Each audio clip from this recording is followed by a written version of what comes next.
ಒಳಗಾಗ್ತಾರೆ. Over to Ravi sir.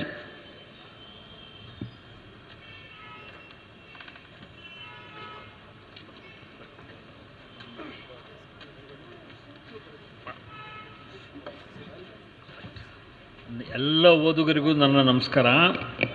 ನಾನು ಇವತ್ತು ಯಾಕೆ ಒಂದು ಸ್ವಲ್ಪ ಅನಾರೋಗ್ಯಗೊಂಡಿದ್ದೀನಿ. ಅನಾರೋಗ್ಯ ಅಂದರೆ ಕಾಲು ನೋವು. ಅದು ಯಾಕೆ ಬಂತು, ನಾನು ರಾತ್ರಿ ಏನಾಗಿರಲಿಲ್ಲ, ಬೆಳಗ್ಗೆ ಎದ್ದು ನೋಡಿದ್ರೆ ಕಾಲು ನೋವು. ಏನು ನಮ್ಮ ಕರ್ಮ ಇರುತ್ತೆ.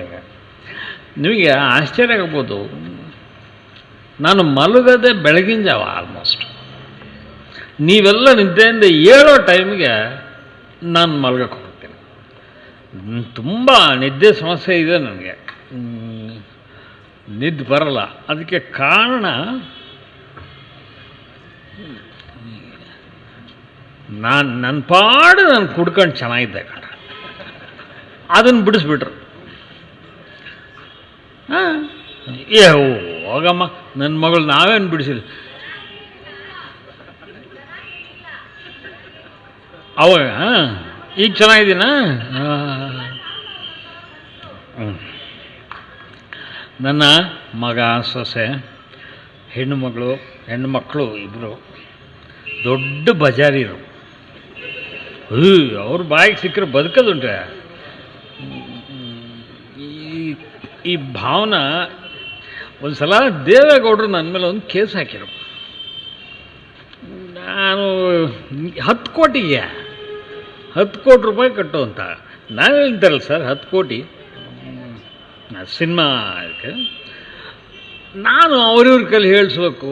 ಯಾರ ಕೈಲಿ ಹೇಳಿಸೋಣ? ವಯಸ್ವಿ ದತ್ತ ಬ್ರಾಹ್ಮಣ ಅಂತಿರೋದು.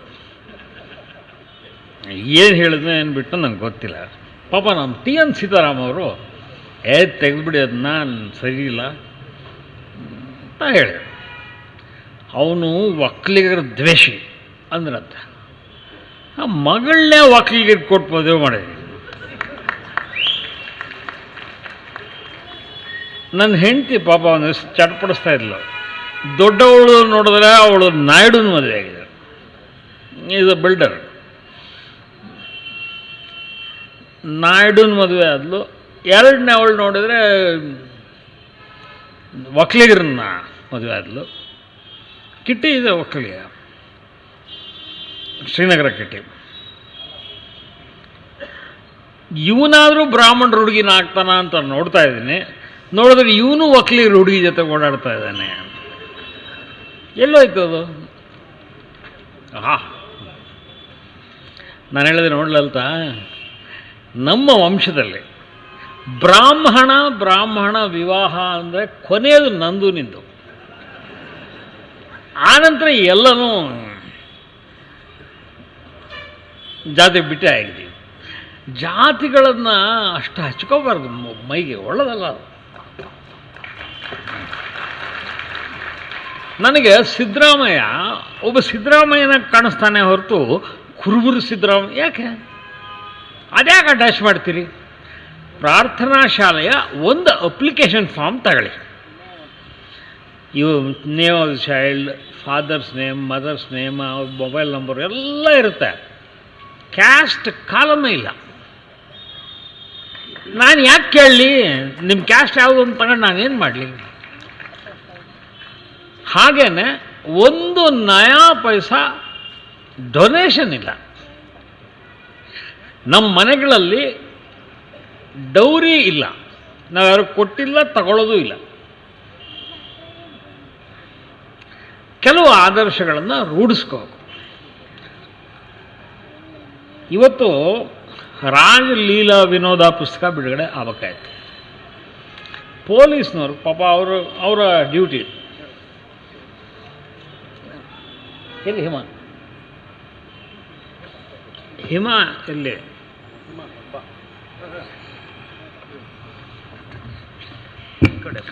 ನೀವು ಪುಸ್ತಕ ಬಿಡುಗಡೆ ಮಾಡಬೇಡಿ ಅಂದರು.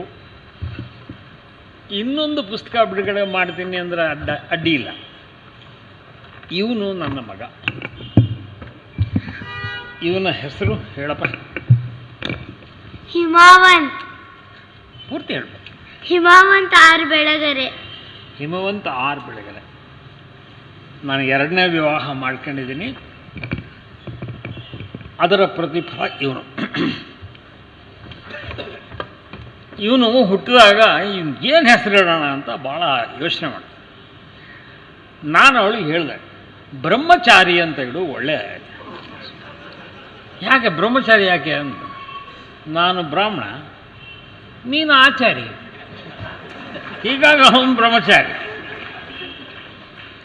ಅವನ ತಾಯಿ Yashomati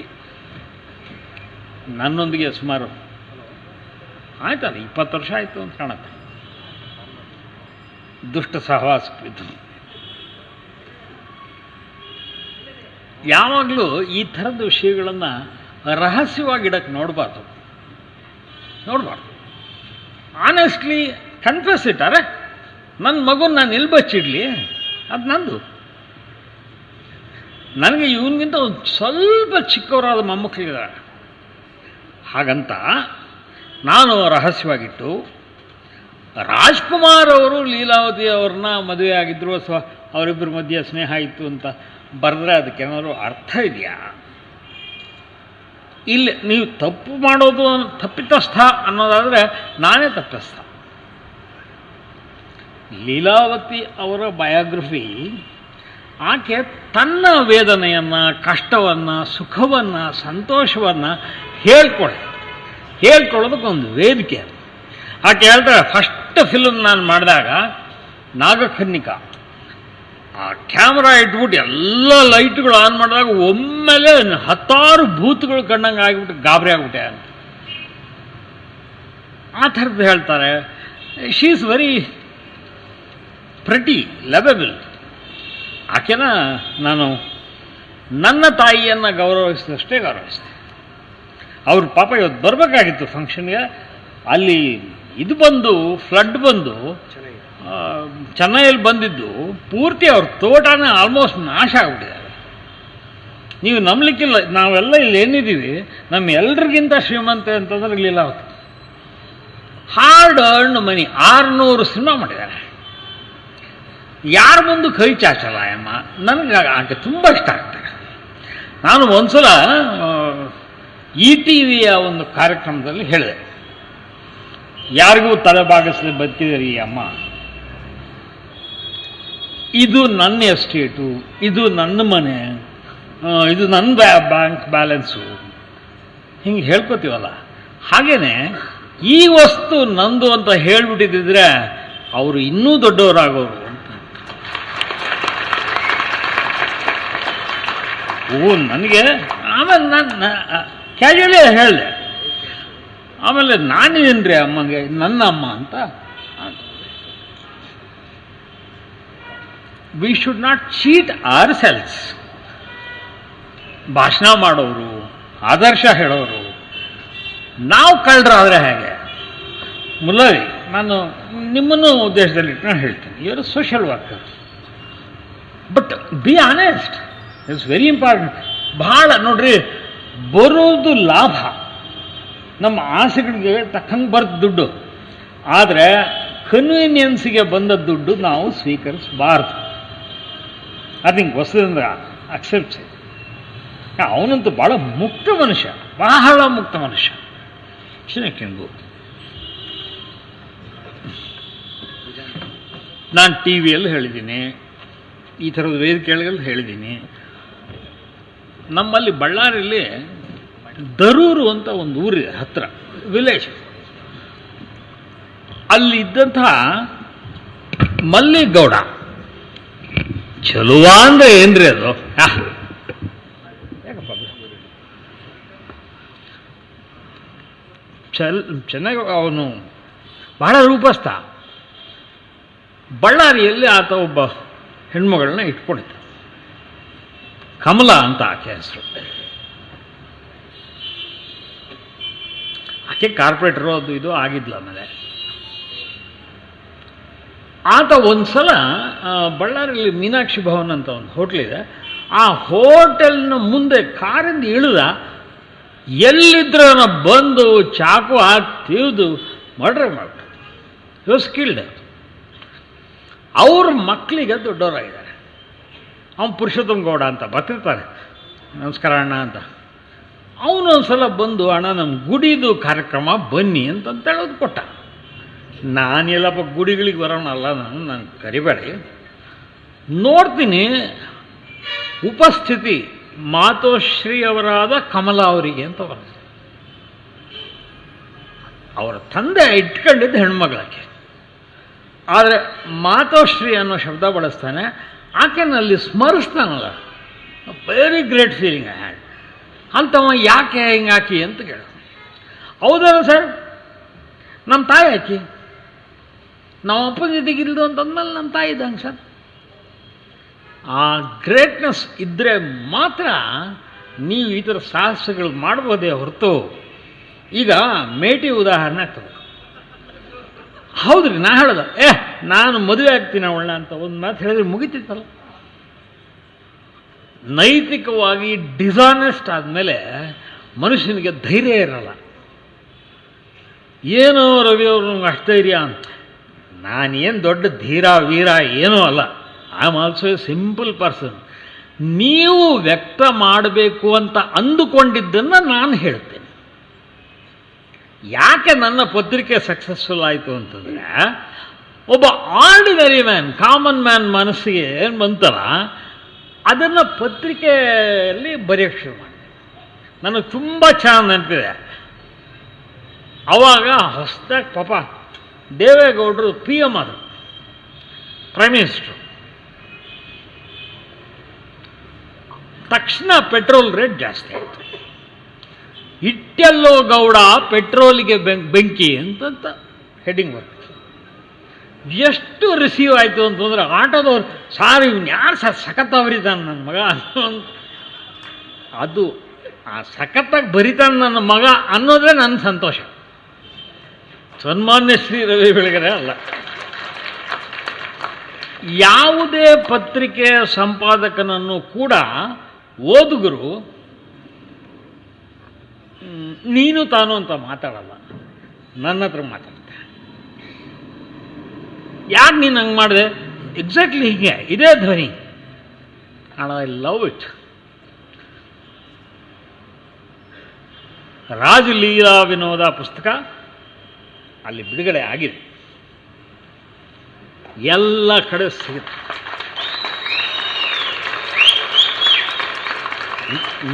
nobody can stop it. ಅದರಲ್ಲಿ 2 ಫೋಟೋಗಳಿವೆ.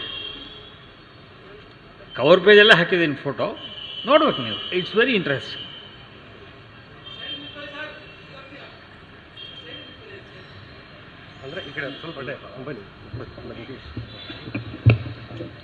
ಓಕೆ,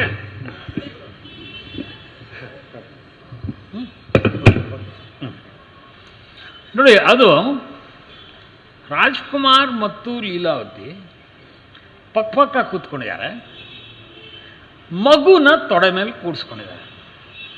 ನೀವು ನೋಡಿದ ತಕ್ಷಣ ಕನ್ನಡನೇ ಬರದೇ ಇರುವಂಥ ರಾಜ್ಕುಮಾರ್ ಪರಿಚಯವೇ ಇಲ್ಲಂತ. ಯಾಕೆ ನಮ್ಮ ಚಮನ್ಲಾಲ್ ಸಾಹೇಬ್ರಿಗೆ ತೋರಿಸಿ husband and wife and child ಅಂತ. ಆ ಫೋಟೋ ಹಾಗೇ ಇದೆ. ರಾಜ್ಕುಮಾರ್ ಎತ್ಕೊಂಡಿದ್ದಾರೆ, ಮಗುನ ಎತ್ಕೊಂಡಿರೋ ಫೋಟೋ ಇದೆ. ಅವರು ಬರೆದ ಲವ್ ಲೆಟರ್ಸ್ ಇವೆ. ಅವರು ಎಲ್ಲ ಪತ್ರಗಳನ್ನು ನೋಡೋಣ, ಪ್ರೀತಿಯ ಚಿ ಅಂತ ಸ್ಟಾರ್ಟ್ ಆಗೋದು. ಛೇ ಅಂದರೆ ಇನ್ನೇನು ಛೀ ಅಲ್ಲ, ಚಿನ್ನ ಅಂತ. ಪಾಪ ತುಂಬಾ ಇಂಟೆನ್ಸಾಗಿ ಲವ್ ಮಾಡಿದೆ. ಕಾರ್ನಲ್ಲಿ ಹೋಗುವಾಗ ಹಿಂದ್ಗಡೆ ಸೀಟಲ್ಲಿ ವರದಪ್ಪ ಅವರು ಕೂತಿದ್ರೆ ಅವ್ರ ತೊಡೆ ಮೇಲೆ ಮಲ್ಕೊಂಡು ನನ್ನನ್ನು ಅವಳನ್ನು ದೂರ ಮಾಡಬೇಡ್ರು ಅಂತ ಅಳ್ತಾರೆ ರಾಜ್ಕುಮಾರ್. ಆಮೇಲೆ ಅವ್ರದ್ದು ಏನಿತ್ತು ಅಂತಂದರೆ, ನೀನು ಟೆನ್ಷನ್ ಮಾಡ್ಕೋಬೇಡ, ನಮ್ಮ ಮನೆಯವ್ರು ಯಾರು ಬಂದು ನಿನ್ನನ್ನು ಕೇಳೋ ಹಾಗೆ ನಾನು ಕೇಳಬಾರ್ದು ಯಾರು, ಹಂಗೆ ನೋಡ್ಕೋತೀನಿ ಅಂತಂದರೆ ಪ್ರಾಮಿಸ್ ಮಾಡ್ತಾರೆ. ಬೇರೆಯವ್ರು ಯಾರು ಕೇಳಲ್ಲ. ಕೇಳಿದ್ದು ಅದರಲ್ಲಿ ಇವರು ವರದಪ್ಪ ಒಬ್ಬರೇ. ಮಾತಾಡಿಸ್ಬೇಡಮ್ಮ ನೀನು, ಒಂದು ಸಾಹಸಬೇಡ. ಸರಿ, ನಾನು ಇರ್ತೀನಿ, ಅವರಿಗೆ ನನ್ನನ್ನು ಮಾತಾಡಿಸ್ಬೇಡ ಅಂತ ಹೇಳಿ ಅವ್ರನ್ನ ತಡೀರಿ. ಇವೆಲ್ಲ ನನಗೆ ಗೊತ್ತಿರುವಂತಹ ಸಿನಿಮಾ ಪ್ರಪಂಚದ ವ್ಯಕ್ತಿಗಳೇನಿದ್ದಾರೆ ಬರೆದು ಬಿಟ್ರೆ ಅವ್ರ ಇತಿಹಾಸ ಹಾರಿಬಲ್. ಅವ್ರು ಅನುಭವಿಸೋ ನೋವು, ಬಡಿಪಾಟ್ಲು, ಕಷ್ಟ, ಬೇಡ ಅಂದರು ಯಾವನೋ ಪ್ರೊಡ್ಯೂಸರು, ಡೈರೆಕ್ಟ್ರು ಅವ್ರು ನೋಡಿ, ಪರಿಚಿತರೊಂದಿಗೆ ಪ್ರೀತಿಸೋರೊಂದಿಗೆ ವಿ ಕ್ಯಾನ್ ಹ್ಯಾವ್ ಸೆಕ್ಸ್. ಆದರೆ ಪರಿಚಯ ಇಲ್ಲದ ಮನುಷ್ಯ ಬಾಯಿಲಿ ನೀನು ಇಲ್ದ್ರೆ ಸಿನಿಮಾದಲ್ಲಿ ರೋಲ್ ಕೊಡಲ್ಲ ಅಂತಂತಂದ್ರೆ ಗತಿ ಏನು? ಇದು ಶೀಲ ಅಶ್ಲೀಲದ ಪ್ರಶ್ನೆ ಅಷ್ಟೇ ಅಲ್ಲ. It's question of A bigger moral behind it. ಒಂದು ಹೆಣ್ಣನ್ನು ಗೌರವಿಸುವಂಥ ಯಾರು ಅವಳು may be anything she is. ಆದರೆ ನನ್ನ ದೃಷ್ಟಿಯಲ್ಲಿ ಆಕೆ ಹೆಣ್ಣು ಮಗಳು ಅನ್ನೋದು ಬಿಟ್ಟರೆ ನನಗೆ ಬೇರೆ ಯೋಚನೆ ಬರಲ್ಲ. ಒಂದು ದಿವಸ ನಿಮಗೆ ಹೇಳ್ತೀನಿ, ನಾನು ಇನ್ನೂ ಬಾಡಿಗೆ ಮನೇಲಿದ್ದೆ, ಭಾಳ ಚಿಕ್ಕ ಮನೆ. ಕೂತ್ಕೊಂಡು ನೆಲದ ಮೇಲೆ ಚೇರ್ಗಳು ಇರಲಿಲ್ಲ, ನನ್ನ ನೆಲದ ಮೇಲೆ ಕೂತ್ಕೊಂಡು ಬರಿತಾ ಇದ್ದೆ. 6 ಗಂಟೆ ಆಗಿರ್ಬೋದು ಅಥವಾ 5:15. ಯಾರೋ ಬಂದಂಗಾಯ್ತು. ಯಾರು ಅಂತಂದು some lady woman. Ravi Belagere ಅವರು ಇದ್ದೇ ಮನೆ ಸರ್. ಹೌದಮ್ಮ ಬನ್ನಿ, ನಾನೇ ರವಿ ಬೆಳಗೆರೆ. ಅಣ್ಣ ನಮಸ್ಕಾರ. ಅಣ್ಣ ನಮಸ್ಕಾರ. ನಾನಣ್ಣ, ಯಮುನಮ್ಮ ಅಂದ್ರೆ ನಾನೇ. ಹೌದಾ, ಏನಮ್ಮ ಏನು ಮಾಡ್ತೀರಿ? ಏನಿಲ್ಲ ಅಣ್ಣ, ನನ್ನ ಮಗಳೊಬ್ಬಳಿದ್ದಾಳೆ, ನನ್ನ ಸೊಸೆ ಒಬ್ಬಳಿದ್ದಾಳೆ, ಇನ್ನೂ ಪರಿಚಯದ ಹುಡುಗಿ ಇದ್ದಾಳೆ, 3 ಜನ ಇಟ್ಕೊಂಡು ಮನೆ ನಡೆಸ್ತಾ ಇದ್ದೀನಿ. ಮನೆ ನಡೆಸೋದ್ರೆ ಗೊತ್ತಾಗುತ್ತಲ್ಲ ನಿಮಗೆ. ಹೌದಮ್ಮ, ಯಾಕೆ ಮಾಡ್ತೀರಂಥ ಕೆಲಸ? ದುಡಿಯೋಕ್ಕೆ ಹೋಗಿ ಅಂತಂದು ಸ್ವಲ್ಪ ಹೊತ್ತು ಹೇಳಿ. ಇಲ್ಲಿ ಯಾಕೆ ಬಂದೆಮ್ಮ ಅಂತ. ಅವಳು ಕೆ ಆರ್ ಪುರಮಿಂದ ಬಂದೇಳೆ. ಆಟೋ ರಿಕ್ಷಾದ 30 ರೂಪಾಯಿ ಆಗಿದೆ ಅವಳಿಗೆ. ಒಂದು ಸೀರೆ ಸಣ್ಣ ಹರಿದಿದೆ. ಈಗ ಎಷ್ಟು ಅಯ್ಯೋ ಅನ್ನಿಸ್ತು ಅಂದರೆ, ನೀವೇನೋ ಬರಿತೀರಂತಾರಲ್ಲ ಸಾರ್ ಪೇಪರಲ್ಲಿ, ನನ್ನ ವಿಷಯ ಬರೆದ್ರೆ ಪೊಲೀಸ್ನವರು ಹುರ್ಕೊಂಡು ತಿಂದ್ಬಿಡ್ತಾರೆ ಸಾರ್. ನಾನು ಹೇಳಿದೆ, ತಾಯಿ ನಮಸ್ಕಾರ, ದಯವಿಟ್ಟು ಹಿಂಗೆ ಮಾತಾಡಬೇಡ. ನನ್ನ ಜನ್ಮದಲ್ಲೇ ನಾನು ಈ ಥರದ ಕೆಲಸ ಮಾಡಿಲ್ಲ. ನನ್ನ ಹೆಂಡತಿನ ಕರೆದು ಈಕೆಗೆ ಒಂದು 30 ರೂಪಾಯಿ ಕೊಡು ಅಂತಂದು. ಆಟೋ ಚಾರ್ಜ್ ಪಾಪ ಬಂದೇಳಲ್ಲ, 30 ರೂಪಾಯಿ ಕೊಡ್ಸೆ. ಅವಳು ಕೊಟ್ಟು ಹಿಂಗೆ ಸರಿದ್ಲು, ಕರೆಂಟ್ ಬಂತು. ಸ್ವಾಮಿ, ದೀಪದ ಕೆಳಗೆ ನಿಂತ್ಕೊಂಡು ಮಾತಾಡ್ತೀನಿ, ನಾವು ವೇಶ್ಯರು ಅನ್ನೋದು ನಿಜ, ಆದರೆ ನಾವು ಹಾರೈಸ್ತೀವಲ್ಲ ಅದು ಸುಳ್ಳಾಗೋದಿಲ್ಲ. ನಿಮ್ಗೆ ಒಳ್ಳೆಯದಾಗಲಿ, ಈ ಮನೆ ಉದ್ಧಾರ ಆಗಲಿ ಅಂತ ಹೇಳಿ ನನ್ನ ಕಣ್ಣಲ್ಲಿರೋವಂತೆ. ಈಗಲೂ ಕೂಡ ನನಗೇನಾದರೂ ಒಂದಿಷ್ಟು ಸಂತೋಷ ಆಯಿತು, ಮತ್ತೊಂದಾಯಿತು ಅಂತಂದರೆ ತಕ್ಷಣ ನೆನಪಾಗೋದು ಯಮುನಮ್ಮ. ಆ ಚಿತ್ರ ಇನ್ನೂ ಕಣ್ಣೆದುರಿಗೆ ನನಗೆ ಹಾಗೆ ಇದೆ. ಆಕೆ ಒಬ್ಬಳು, ಇನ್ನೊಬ್ಬರು ವಯಸ್ಸಾದವ್ರು ಯಜಮಾನರು. ಏನ್ರಿ ಏನು ಬರೀತೀರಿ? ಥ್ಯಾಂಕ್ ಯು ಸರ್ ಹೇಳಿದ್ರು. ನಿಯತ್ತಿಟ್ಕೋಪ, ಅದು ಒಂದು ಕಳ್ಕೊಂಡ್ರೆ ಇದೆಲ್ಲ ಕಳ್ಕೊಂಬಿಡ್ತೀಯ. ಹಿಂಗೆ ಹೇಳು. ಮೊನ್ನೆ ಯಾರೋಗ ಬ್ಲ್ಯಾಕ್ ಮೇಲ್ ಮಾಡ್ತೀರಾ? ಒಂದು ಕೆಲಸ ಮಾಡೋಣ, ಒಂದು ಓಪನ್ ಜೀಪ್ ತರಿಸಿ, 2 ಕಡೆ ಮೈಕ್ ಕಟ್ಕೊಂಡು ಬೆಂಗಳೂರಿನಲ್ಲಿ ಒಂದು ಪ್ರೊಸೆಷನ್ ಹೋಗೋಣ. ಇವನಿಗೆ ಯಾರಾದರೂ ದುಡ್ಡು ಕೊಟ್ಟಿದ್ದೀರೋ ಅಂತ ಓಪನಾಗಿ ಕೇಳಿ ಮೈಕಲ್ಲಿ. 5 ರೂಪಾಯಿ ನಾನು ಕೊಟ್ಟಿದ್ದೀನಿ ಅಂತ ಯಾವನಾದರೂ ಹೇಳಿದ್ರೆ ನಾನು ಸಾಯೋವರೆಗೂ ನಿಮ್ಮ ಮನೇಲಿ ಜೀತ ಮಾಡ್ತೀನಿ. ಅಲ್ರಿ, ಯಾಕೆ ಮಾಡಬೇಕು ನಾನು ಬ್ಲ್ಯಾಕ್ ಮೇಲ್? ಯಾಕೆ ಮಾಡಬೇಕು? ನನಗೆ ಸೇಲ್ಸ್ ತುಂಬ ಚೆನ್ನಾಗಿದೆ, ನನ್ನ ಪುಸ್ತಕಗಳು ತುಂಬ ಚೆನ್ನಾಗಿ ಮಾರಾಟ ಆಗ್ತವೆ, ನನ್ನದೇ ಪುಸ್ತಕದ ಅಂಗಡಿ ಇದೆ, ಸ್ವಂತ ಮನೆ ಇದೆ, ಕಾರ್ ಇದೆ, ಬಂಗ್ಲೆ, ಏನು ಇಲ್ಲ ಅಂತ ಕೇಳಿ. ಎಲ್ಲ ಇರುವಾಗ ಇನ್ನೊಬ್ಬಂದು ಯಾವುದೋ ಪಾಪಿ ದುಡ್ಡು ಕಿತ್ಕೊಂಡು ಎಲ್ಲಿಟ್ಕೊಳ್ಳಿ. ಬಹಳ ಸಹ್ಯವಾದ ಕೆಲಸ ಅಂದರೆ ಬ್ಲ್ಯಾಕ್ ಮೇಲ್. ಆಮೇಲೆ ಏನಾಗುತ್ತೆ, ಈಗ ನೀವು ನಿಮ್ಮ ಮೇಷ್ಟ್ರು ಕಾಣಿಸ್ತಾರೆ, ಹೋಗಿ ಕಾಲಿಗೆ ನಮಸ್ಕಾರ ಮಾಡಿ, ಸಾರ್ ತಾವು ಪಾಠ ಹೇಳಿದ್ರಿ ಅಂತ ಯು ಥ್ಯಾಂಕ್ ಯು. ಹಾಗೇನೆ ಡಾಕ್ಟ್ರು ನಿಮ್ಮ ಕಾಯಿಲೆ ವಾಸಿ ಆದ ಕೂಡಲೇ ಒಂದು ಹಣ್ಣು ಕಾಯಿ ತೊಗೊಂಡೋಗಿ ಕೊಟ್ಟು, ಸಾರು ಉಪಕಾರ ಆಯಿತು ಅಂತ ಹೇಳ್ತಾರೆ. ಯಾವತ್ತಾದರೂ ಪೊಲೀಸರಿಗೆ ಥ್ಯಾಂಕ್ಸ್ ಹೇಳಿಯಾ? ಯಾರು ಹೇಳಲ್ಲ ಸರ್. ನಿಮ್ಮ ದುರದೃಷ್ಟ, ನಾವೇನು ಮಾಡೋಕ್ಕಾಗಲ್ಲ.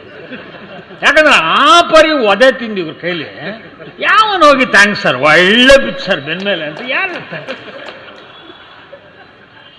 ನಮ್ಮ ಇನ್ಸ್ಪೆಕ್ಟರ್ ಅಂತ ಇರ್ತಾರೆ, ಅನ್ಕೊಳ್ತಾ ಇರ್ತಾರೆ, ಸಿಗೋದು ನನ್ನ ಕೈಗೆ ಒಂದ್ಸಲ ಮಾಡ್ತೀನಿ. ಅದಕ್ಕೆ ಹೇಳೋದು, ನಮ್ಮ ನೌಕರಿ ಇದೆಯಲ್ಲ, ಥ್ಯಾಂಕ್ಲೆಸ್ ಜಾಬ್. ಪತ್ರಕರ್ತರಿಗೆ ಯಾರ್ಯಾರು ತುಂಬ ಚೆನ್ನಾಗಿ ಬರೆದಿರಿ ಅಂತ ಅಪರೂಪ. ಮೊನ್ನೆ ನೀನು ನನ್ನೇಮ್ಮ ಇಲ್ದ್ರೆ ನನಗೆ ದೇವರನೇ ಗೊತ್ತಿಲ್ಲ.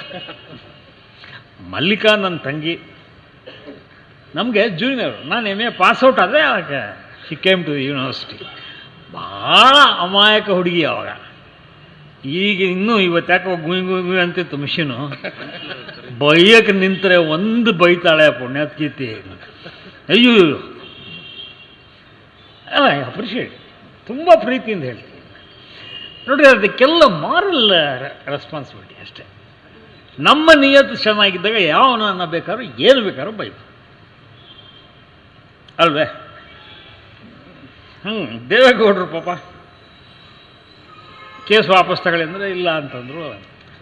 ಆಮೇಲೆ ಹೈಕೋರ್ಟಿಗೆ ಬಂತು. ನಡೀತಾ ಇತ್ತು. ನಾವು ಈಗ ನಮಗೆ ರೆವೆನ್ಸ್ದೇ ನಾವು ಇರುವಾಗ ಕೇಸು ಅವ್ರು ನೋಡ್ಕೊಂತಾರೆ, ಬಿಟ್ಟು ನಾನೇನು ಮಾಡೋದು ಹೋಗಿ ಅಂತ. ಒಂದ್ಸಲ ನೋಡ್ತೀನಿ, ಹಾಸನದ ಅಡ್ವೊಕೇಟ್ ಒಬ್ಬರು ಬಂದರು. ಏನು ಸಾರ್ ಬೆಳಗ್ಗೆದವ್ರೆ ಚಾನ್ಸ್ ಹೊಡೆದ್ರಲ್ಲ? ಏನು ಚಾನ್ಸು? ಗೌಡ್ರು ಕೇಸ್ ವಾಪಸ್ ತಗೊಂಡಿದ್ದಾರೆ. ಅಲ್ಲ, ಹಾಕಿದ್ಯಾಕೆ, ವಾಪಸ್ ತಗೊಂಡಿದ್ಯಾಕೆ? ಪಾಪ has personally gone to the court. ರೀ, ನಮ್ಮ ಮನೆ ಮೇಲೆ ಜೋರಕ್ಕೆ ಕಲ್ಲು ಎಸ್ದ್ರೆ ನಮ್ಮ ಮನೆ ತಲೆ ಮೇಲೆ ಬೀಳ್ತಾರೆ. ಅಷ್ಟು ಹತ್ತಿರದಲ್ಲಿದ್ದಾರೆ.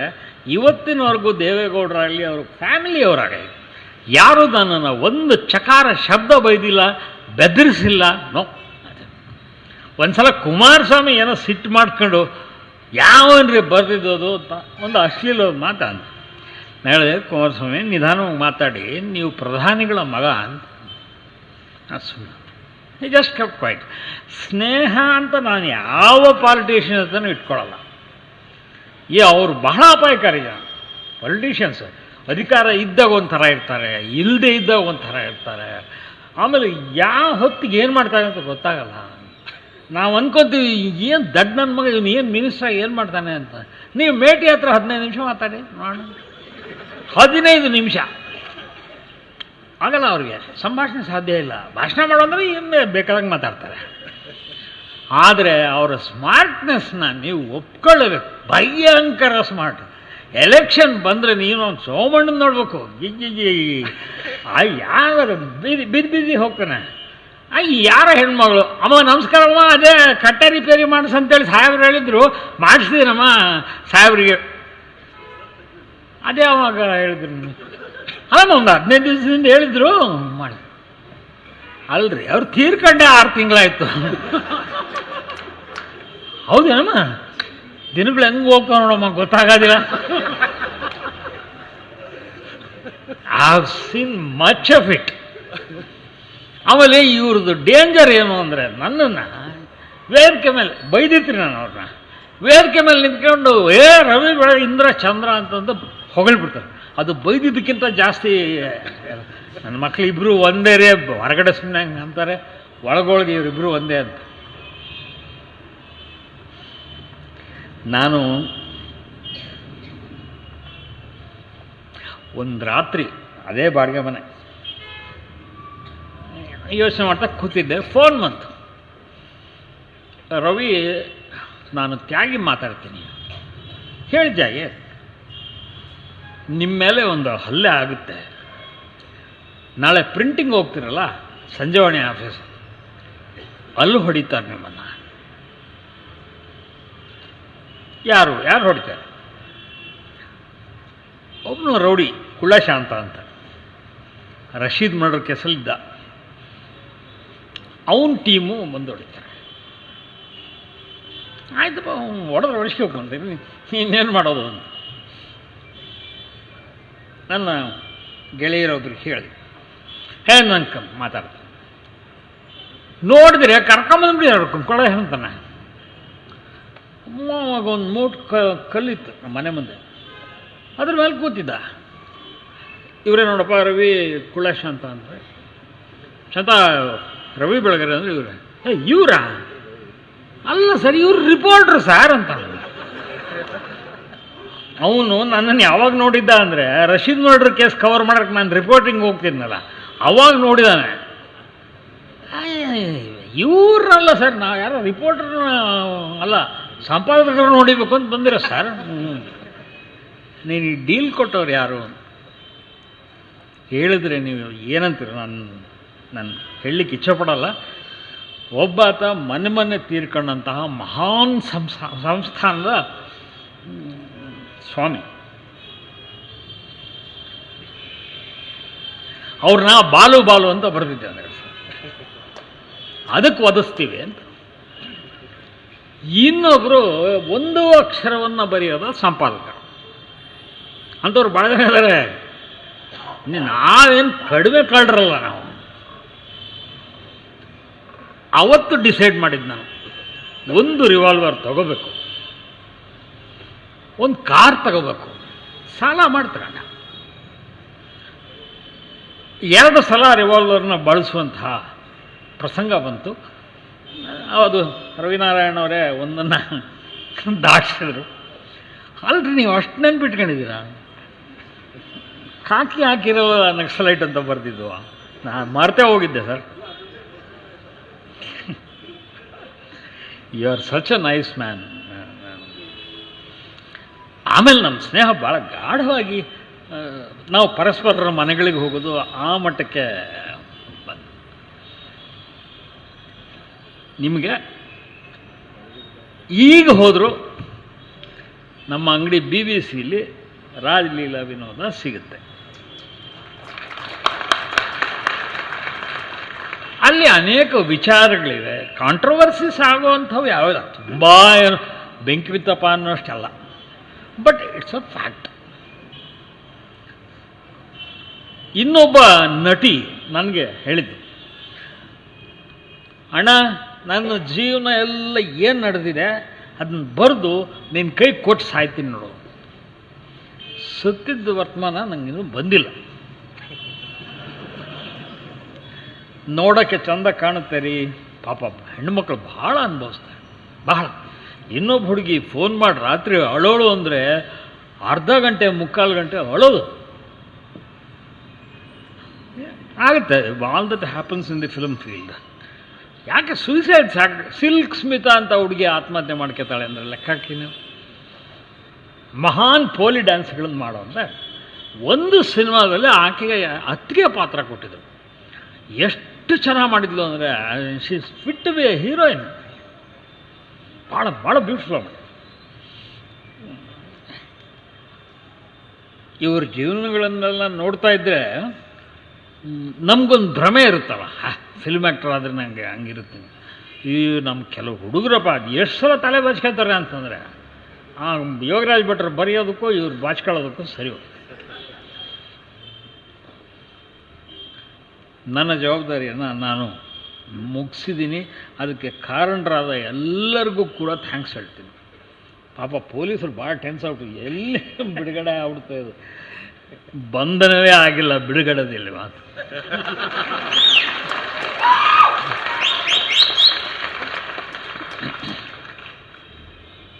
ನನಗೆ ರಾಜ್ಕುಮಾರ್ ಅವರು ಪರ್ಸ್ನಲಿ ಪರಿಚಯ.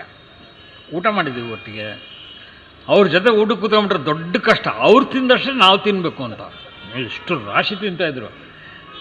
ಸರ್ ನನ್ನ ಕೈಲಿ ಆಗಲ್ಲ ಸರ್, ನಮ್ಗೆ ತಡೆಯಲ್ಲ, ಸುಮ್ಮನೆ ಜಡಾಯಿಸಿ ಏನೋ ಆಗಲ್ಲ, ಚೆನ್ನಾಗಿರುತ್ತೆ.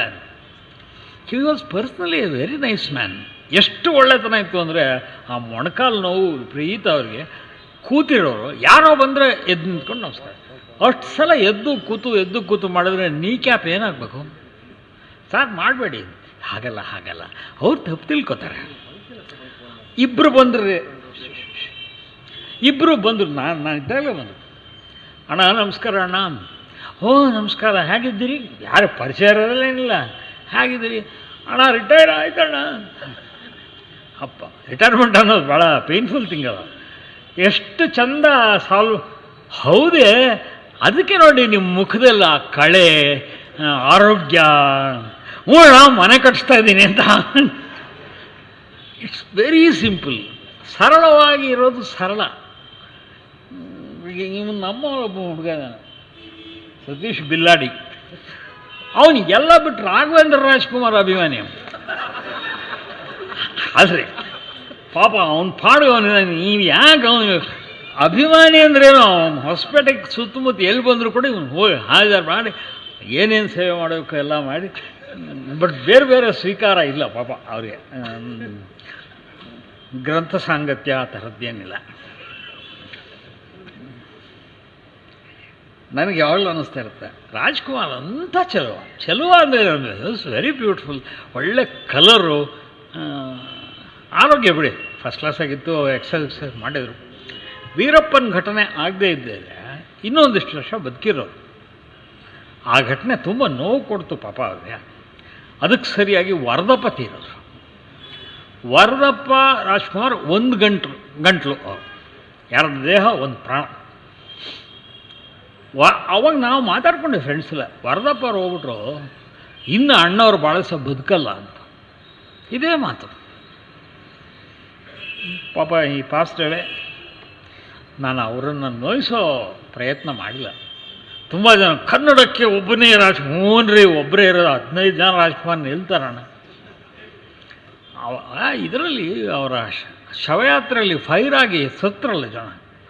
ಅದರೊಳಗೆ ಸತ್ತಂಥ ಒಬ್ಬ ಹುಡುಗನ ತಂದೆ ಮೈಕ್ಗಳೆದ್ರಿಗೆ ಹೇಳ್ತಾ ಇದ್ದಾನೆ, ಯಾವಂದೆ ಅವನು ನಾಟಕದವನು, ಅವನ ಸತ್ರ ಇಷ್ಟು ಗಲಾಟೆಲ್ಲ. ಅದೂ ಆಗುತ್ತೆ. Public is public. ನಿಮ್ಮೆಲ್ಲರ ಒಲವು, ಹಾರೈಕೆ, ಆಶೀರ್ವಾದ ನನ್ನ ಮೇಲೆ ಇರಲಿ. ಇನ್ನಷ್ಟು ಪುಸ್ತಕ ಬರೀತೀನಿ. ಧನ್ಯವಾದ.